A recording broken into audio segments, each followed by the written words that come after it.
이제부터는 또 논의가 시작된 범야권 비례정당 얘기를 해보겠습니다.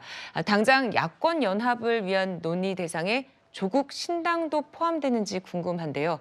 조국 전 장관 2심에서도 징역 2년의 실형 선고를 받았습니다. 대법원 판결까지는 시간이 걸리는 데다가 불구속 상태를 염두한 건지 4월 총선에서 역할을 하겠다는 의지를 밝혔습니다. 항소심 판결을 겸허히 받아들입니다. 그러나 항소심 재판의 사실관계 파악과 법리 적용에 동의할 수 없기에 상소하여 대법원의 최종 판단을 구하고자 합니다.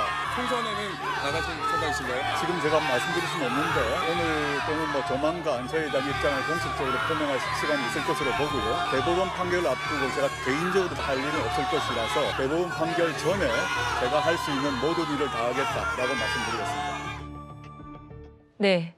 민주당 박홍근 추진단장은 아직 논의 계획이 없다 이렇게 선을 그었는데요. 최진봉 교수님, 조 전 장관이 합류할까요? 저는 개인적으로는 안 할 가능성이 있다고 보는데요. 네. 왜냐하면 이게 모르겠습니다. 본인이 신당을 만들지 안 만들지 뭐 그건 잘 모르겠고요. 출마는 뭐 본인이 결정하는 문제니까 거기에 대해서도 본인이 선택할 문제라고 생각을 합니다. 다만 출마를 결정한다 하더라도 저는 뭐 민주당 후보로 나갈 가능성은 거의 없다고 봅니다. 아마 이제 출마를 하게 되면 무소속으로 나갈 가능성이 있다고 저는 생각을 하고요. 신당 창당을 결행할 거냐 하는 부분은 아직 미지수라고 저는 생각을 합니다. 그러니까 본인이 신당을 만들어서 또 어떤 역할을 할지 또 그렇게 되면 이제 비례정당에 같이 들어올지 하는 문제도 저는 논란이 또 될 거라고 생각을 하거든요. 왜냐하면 지금 민주당이 이제 추진하고 있는 연합 비례정당 같은 경우 여러 세력들이 들어오잖아요. 소수정당 들어오고 시민단체도 들어오는데 의견이 약간 다를 수도 있거든요. 그러면 총의를 모아야 되잖아요. 그분들이 다 동의를 안 하는데 조국 신당이 만약 만들어진다고 해서 그분들이 들어올지 안 들어올지도 저는 논의의 대상이 될 거라고 생각합니다. 현재 2심까지 결과가 나온 상태고 물론 대법원까지 최종심이 안 나왔기 때문에 무죄 추정의 원칙에 따라서 죄가 있다고 볼 수는 없겠죠. 그럼에도 불구하고 그런 상황에서 당을 만들어서 민주당의 비례정당에 함께 한다는 거, 연합정당에 함께 한다는 것은 상당히 여러 가지 논란을 불러올 가능성이 저는 있다고 보기 때문에 그것도 장담할 수 없다. 그러니까 지금 상황에서는요. 본인이 개인적으로 출마한다면 무소속으로 나갈 가능성이 높다고 저는 보고 두 번째 신당 창당의 여부도 아직은 미지수라고 보고요.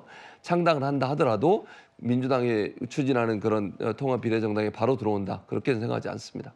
네, 그렇다면 김수민 평론가께서는 조국 전 장관이 출마를 한다면 좀 총선에 어떤 영향을 미칠 걸로 보십니까? 네, 조국 전 장관의 혐의 같은 경우는 이게 단순히 어떤 스펙을 부풀린다거나 스펙 품앗이를 한 것이 아니라 없는 스펙을 만들어냈고 그리고 그 일부는 조 전 장관이 본인 컴퓨터로 직접 위조를 했기 때문에 이것을 이제 유권자들이 용납할 수 있는 지역구가 있을까라는 측면에서 저는 일단 지역구 출마 가능성은 거의 없다라고 봅니다. 그리고 또 하나는 지역구에 출마를 하게 되면 민주당으로 출마가 안 된다고 했을 때는 민주당 표밭을 갈라먹는 이런 플레이가 되기 때문에 본인이 얘기했던 검찰 정권 심판하고는 또 배치될 거라서 아마도 이제 또 다른 어떤 비례정당을 통해서 비례대표로 출마할 가능성은 그래도 있어 보이는데 근데 이제 관건은 민주당이 공식 지정한 위성정당으로 들어가느냐 아니면 별도의 지난 총선 때 열린민주당과 같은 조금 다른 방식의 정당으로 들어갈 거냐 이게 또 관건으로 남아 있는 것 같고 민주당의 선택이 관건이겠죠. 근데 저는 조 전 장관의 혐의에 비춰봤을 때 민주당이 조 전 장관과 같이 간다면 그것은 명백하게 손해일 수밖에 없는 것이고